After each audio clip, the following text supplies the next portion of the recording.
This is absolute nonsense. So I'm just saying we're going to put this in the nonsense category, and we never need to talk about this again.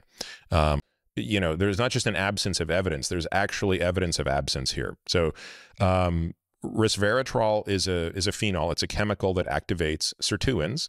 So understandably, in all the early 2000s hoopla around sirtuins, the view was like, oh my God, like sirtuins are good. They're repairing DNA damage. Resveratrol is an activator of sirtuins. That's got to be good. Away we go.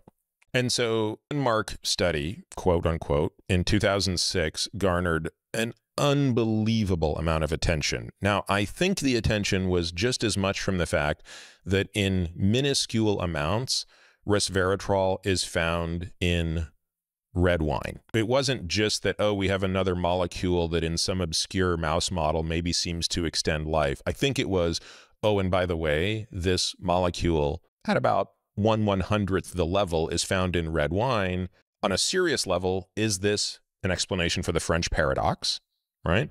On a sort of clickbait level, does this mean we should just be drinking as much wine as possible?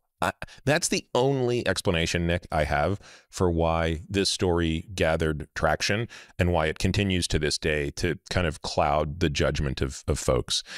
But as we have covered in great detail on the podcast, the first episode with Rich Miller, the 2006 mouse resveratrol study was at best misinterpreted, right? So there was indeed a longevity benefit, but you know, it's a very obscure model, right? So it was a mouse model where the mice were fed a diet of 60% coconut oil. I can't imagine what that would be like for 10 minutes, let alone for the duration of a mouse's life, especially when we consider mice are herbivores. So like, you know, that wouldn't be eating coconut oil, right? They're not eating that much fat. You have these mice on 60% coconut oil diet, and the cause of death was so much fat accumulation in the liver that the liver expanded into the hemithorax and collapsed their lungs. So again, usually when we do experiments with mice, they die based on their genetic predilection to die of cancer. And we're typically trying to ask the question, hey, you know, like in the case of rapamycin, like you give rapamycin to these mice, they get less cancer than these mice. Well, no. Here we're force feeding them coconut oil to turn their livers into big blobs of fat that expand into their chest and compress their lungs.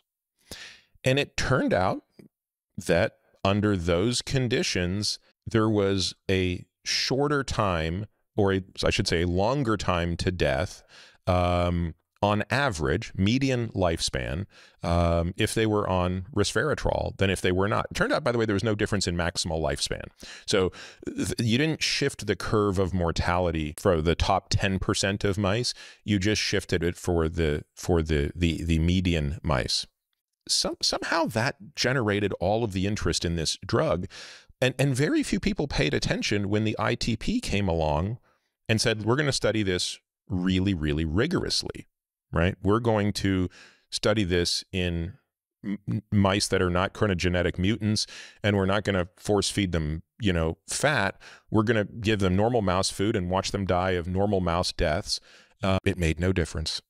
So they gave them 300 milligrams of resveratrol per kilo of food, which is 300 ppm. Again, just for comparison's sake, guys, wine is like less than 2 ppm, parts per million of resveratrol. They're giving them 300 ppm, and it happened.